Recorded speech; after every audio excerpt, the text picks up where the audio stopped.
Number से पहले phone आया था और उसके बाद उन्होंने शादी की थी। लेकिन शादी करने के कुछ दिन बाद ही उनके लड़की के जो परिजन हैं, वो लड़की को लेकर चले जाते हैं। इसमें आप कुछ क्या कहना चाहेंगे? जैसे कि आरा प्रशासन कोई एक्शन नहीं ले रही है निधि के खिलाफ, मैं उनसे कहना चाहता हूँ कि हमारी मदद करें। मैं काफ़ी परेशान हो चुका हूँ इस चीज़ को लेके। मैं निधि के फैमिली से ये कहना चाहता हूँ, जो चीज़ हो गया हुआ उस चीज़ को इंसान दबाया जाता है, ये नहीं कि इसको बदनाम किया जाता है।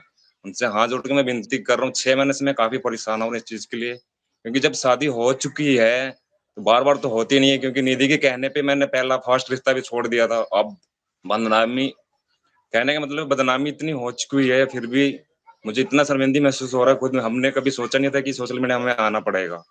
इसके लिए आपको भी पता है इस बात को लेके आज ये तीसरा चौथा न्यूज़ चलने जा रहा है कि कोई रास्ता भी कम निकाल नहीं रहे वहाँ के प्रशासन कोई। आपने इससे रिलेटेड केस भी किया था। उसमें आपकी क्या केस हुआ? पुलिस के द्वारा क्या कुछ कहा गया है?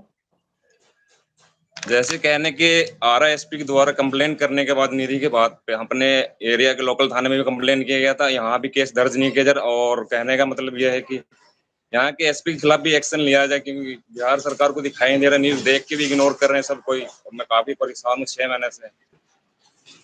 लड़की के परिजन लोग क्या कहते हैं? कहने का मतलब यही है कि मैंने भी कसम खाई हुई है कि दूसरी शादी करनी नहीं है, उनसे निधि के साथ ही रहना है। और आगे आरा कोर्ट से भी निवेदन है कि जैसे कि कोर्ट से केस डिस्चार्ज हो चुका हुआ है, और निधि ने खुद भी थाने में लिख के दिया हुआ था कि जैसे कि आपने पढ़ा भी होगा, मैं इनके साथ रहना चाहती हूँ, रंजन से मम्मी पापा के साथ नहीं रहना चाहते। इस चीज को थोड़ा आगे बढ़ाया जाए और मुझे इंसाफ दिलाया जाए, क्योंकि मैं काफी परेशान हूँ। आपके कुछ दिन पहले हाई कोर्ट में भी गए थे। वहाँ पे क्या कुछ हुआ था? फर्स्ट टाइम कोर्ट में हाजिर हुए थे हम लोग, तो वही निधि का भी स्टेटमेंट वही था कि मैं इनके साथ रहना चाहती हूँ, मम्मी पापा के साथ नहीं रहना चाहती हूँ। लड़की तय कि कोर्ट से मेरे साथ आना चाहिए था, लेकिन निधि के फैमिली वाले कोर्ट से ही उनको ले जाते हैं ताकि मेरे पास भेजना चाहिए। कुछ दिन बाद जब होते कोर्ट मेरे छूट।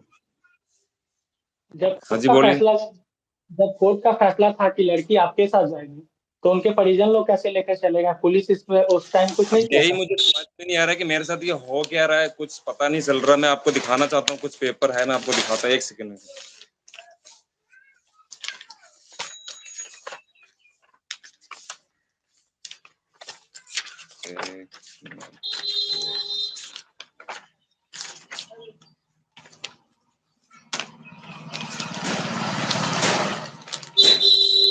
जैसे कि आप ये पेपर देख सकते हैं, निधि का स्टेटमेंट है, थाने का भी दिया था। निधि ने खुद भी लिख के दिया था थाने में कि मैं रंजन के साथ रहना चाहती हूँ, मम्मी पापा के साथ नहीं रहना चाहती हूँ।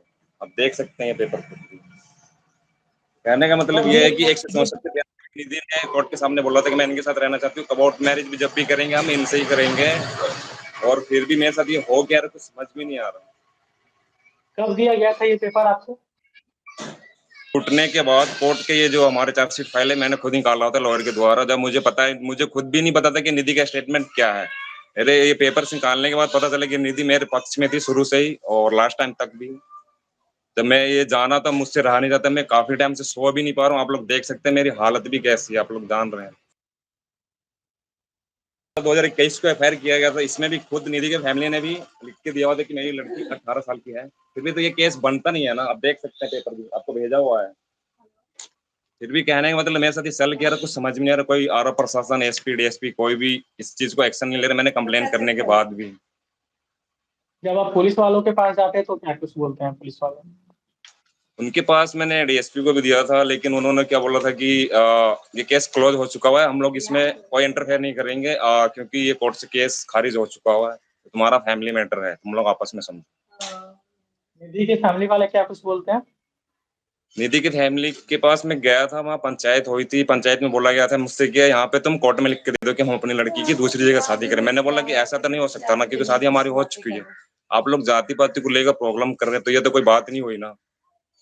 और मुझे जान से मारने की धमकी भी दी गई थी। फिर बोले यहाँ से लौट जाओ, तुम्हारी इतनी हिम्मत होगी तुम यहाँ घर तक आ रहे हो। मैंने अपने हक के लिए, अपने वाइफ को लेने के लिए। कौन धमकी कौन दिया था?